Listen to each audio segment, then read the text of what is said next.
মৃত্যুর কারণ তো কিছু এরাও কমপ্লিটলি কিছু বলতে পারেনি। আর হসপিটাল বলতে পোস্টমর্টম রিপোর্ট ছাড়া আমরা কিছু বলতে পারবো না, এই ধরনের কথা আমাদের জানিয়েছে। এখন তো আমারও একটু হচ্ছে যে এত তাড়াতাড়ি পোস্টমর্টমটা কেন করা হলো। পোস্টমর্টমটা বোধহয় কমপ্লিট হয়েছে নিয়ার অ্যাবাউট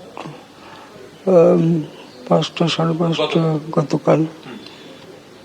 আমরা ডেড বডি নিয়েছি ওই দিন রাতে 12:30 1টা নাগাদ কালকে। আজকে তার দাহ?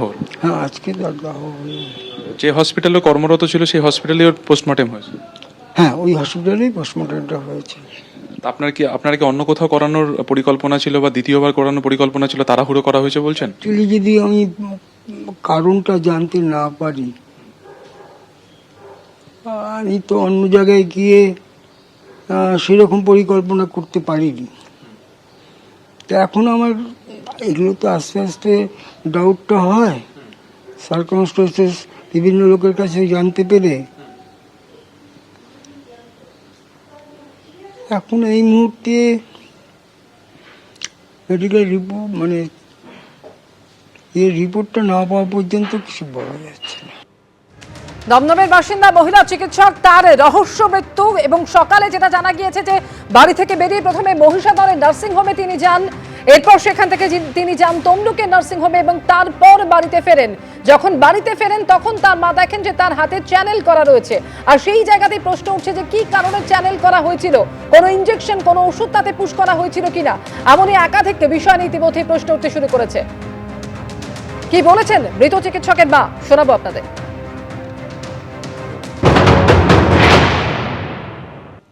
নার্সিংহোমে কাকে যেন বলেছে চ্যানেল করতে।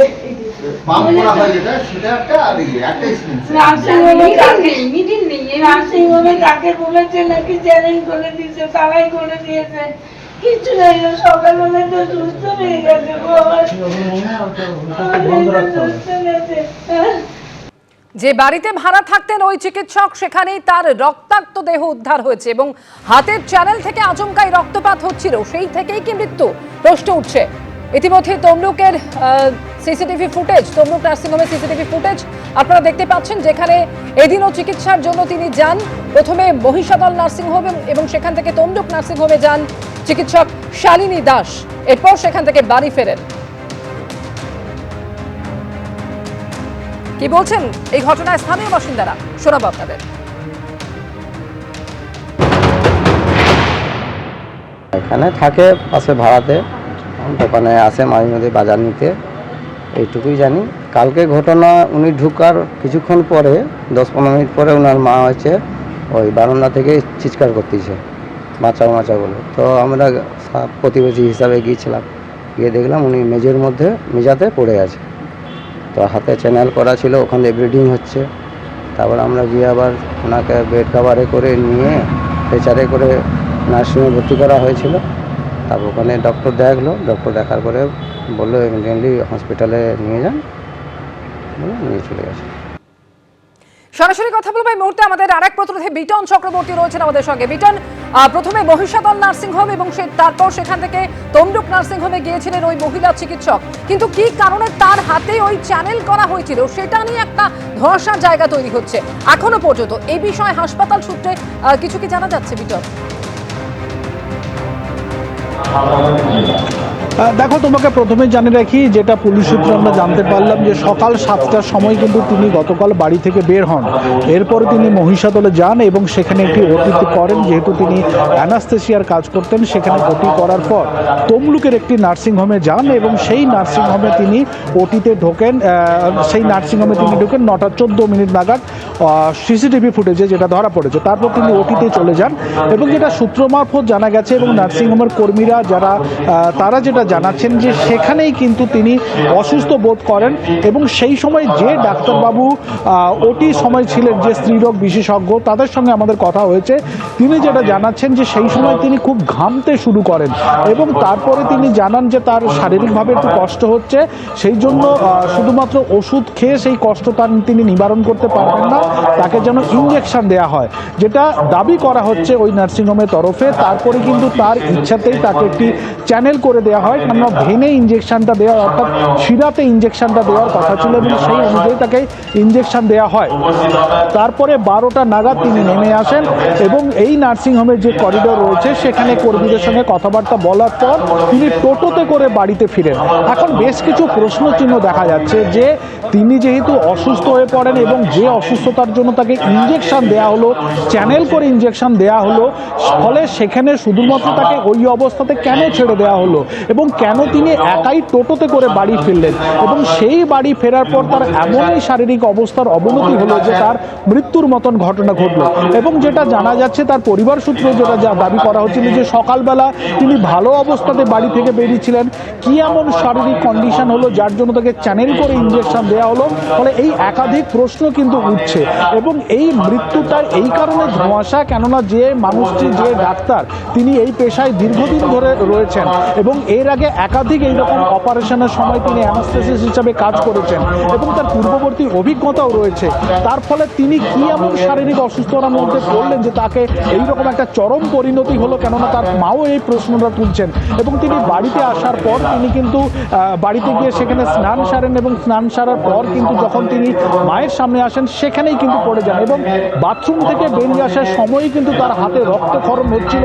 পুলিশ যেটা প্রাথমিকভাবে তদন্তে গিয়ে সেখানে জানতে পেরেছে, কেননা যে শৌচাগারের মধ্যে তিনি সেখানে ছিলেন সেখানে যেরকমভাবে রক্ত ছিল এখনো সেখানেও কিন্তু মেঝেতেও রক্ত পড়েছিল। ফলে স্বাভাবিকভাবে এই মৃত্যুর কারণ নিয়ে পুলিশ চাইছে ময়নাতদন্ত রিপোর্ট হাতে এলেই তাদের কিন্তু এই বিষয়টা পরিষ্কার হবে। ধন্যবাদ বিতর্ক। তমলুকের যে ভাড়া বাড়িতে থাকতেন ওই চিকিৎসক, সেই বাড়ি থেকে রক্তাক্ত অবস্থায় তাকে প্রথমে নিয়ে যাওয়া হয় সানরাইজ হাসপাতাল নামে একটি স্থানীয় হাসপাতালে, আর সেখানে অবস্থা সংকটজনক হওয়ার পর তাকে রেফার করা হয় তাম্রলিপ্ত মেডিকেল কলেজ হাসপাতালে, আর সেখানেই মৃত্যু হয় শালিনী দাসের। সানরাইজ হাসপাতাল থেকে আমাদের প্রতিনিধি বিটন চক্রবর্তী কি জানিয়েছেন, রাখবো আপনাদের সঙ্গে। তমলুকের নিমতলা এলাকার এই যে আবাসন, সেই আবাসনের কিন্তু দ্বিতীয় তলের 201 নম্বর রুমে ভাড়ায় থাকতেন মৃত চিকিৎসক শালিনী দাস তার মায়ের সঙ্গে। এবং সকালবেলা কিন্তু তিনি এখান থেকে বেরোন এবং বেরোনোর পর কিন্তু মহিষাদলের একটি নার্সিংহোমে যান এবং সেখান থেকে তমলুকের একটি নার্সিংহোমে যান এবং সেখানে কিন্তু তিনি অসুস্থ বোধ করার জন্যই কিন্তু তার হাতে চ্যানেল তৈরি করা হয় এবং সেখানে একটি ইঞ্জেকশন দেওয়া হয় বলে পুলিশ তদন্তে জানতে পেরেছে।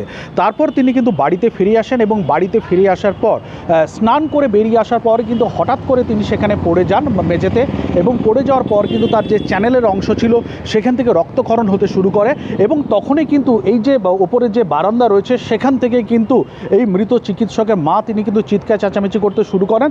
এরপরে স্থানীয় যে সমস্ত দোকানদার রয়েছে তারা কিন্তু ছুটে আসে এবং ছুটে আসার পর এই যে নার্সিংহোম সেখানেই কিন্তু নিয়ে যাওয়া হয় মৃত শালিনী দাসকে এবং সেখানে কিন্তু অত্যন্ত সংকটজনক অবস্থাতে শালিনীকে নিয়ে আসা হয় বলে হাসপাতালের কর্মীরা, এখানকার যে নার্সিংহোমের কর্মীরা তিনি কিন্তু জানাচ্ছেন। তারপরে কিন্তু এখান থেকে তাম্রলিপ্ত মেডিকেল কলেজ হাসপাতালে নিয়ে যাওয়া হলে সেখানেই তাকে মৃত বলে ঘোষণা করা হয়েছে। ইতিমধ্যেই কিন্তু ময়নাতদন্তের রিপোর্ট পুলিশের কাছে এসছে এবং পুলিশের যেটা বক্তব্য যে তারা পুরো বিষয়টি তদন্ত করে দেখছেন যে এই মৃত্যুর পেছনে কী কারণ রয়েছে। তমলুক থেকে ক্যামেরায় রঞ্জন মেটার সঙ্গে বিটন চক্রবর্তী, এবিপি আনন্দ, পূর্ব মেদিনীপুর। খুব খারাপ সময়ের মধ্যে দিয়ে আমরা যাচ্ছি বলে মনে হচ্ছে। আমার ইমিডিয়েট সিনিয়র ছিল, কখনোই কোনো অস্বাভাবিক এক জায়গায় লাগেনি, অত্যন্ত হেল্পফুল একজন সিনিয়র ছিলেন, সেই জায়গাটা ছিল। যেটুকু জায়গা এখনো অবধি শুনেছি যে তার মৃত্যুটা একটু আনন্যাচারাল, কিন্তু কি কারণে মৃত্যু এইটা এখনো আমাদের কাছে পরিষ্কার নয়। কিন্তু আমি মূলত যে জায়গাটা বলতে চাইছি সেটা হচ্ছে যে মেডিকেল শিক্ষা এবং আমাদের চারপাশের যে সামাজিক পরিস্থিতি, সেই পরিস্থিতিকে কেন্দ্র করে আজকের দিনে নিজের সাথে নিজের কাছে সুস্থ থাকা, ভালো থাকা, এইটা ক্রমশ কঠিন হয়ে আসছে বলে এই জায়গাগুলোকে দেখে মনে হয়। তাই আমাদের সচেতন হওয়া উচিত।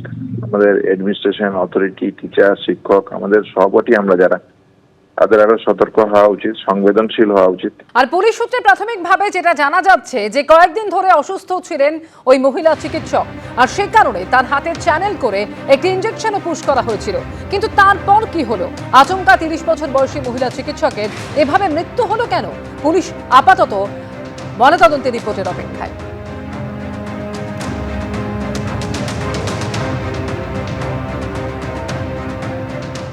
এখন অবধি তো মানে আমরা যা ইনফরমেশন পেয়েছি, ইনফরমেশন অনুযায়ী একটা ইউডি কেস রেজিস্টার্ড হয়েছে। উনি এখানে ভাড়া বাড়িতে থাকতেন আর অসুস্থ ছিলেন। ওনার হাতে চ্যানেলও লাগানো ছিল যখন ওনাকে শিফট করা হয়েছে হসপিটালে।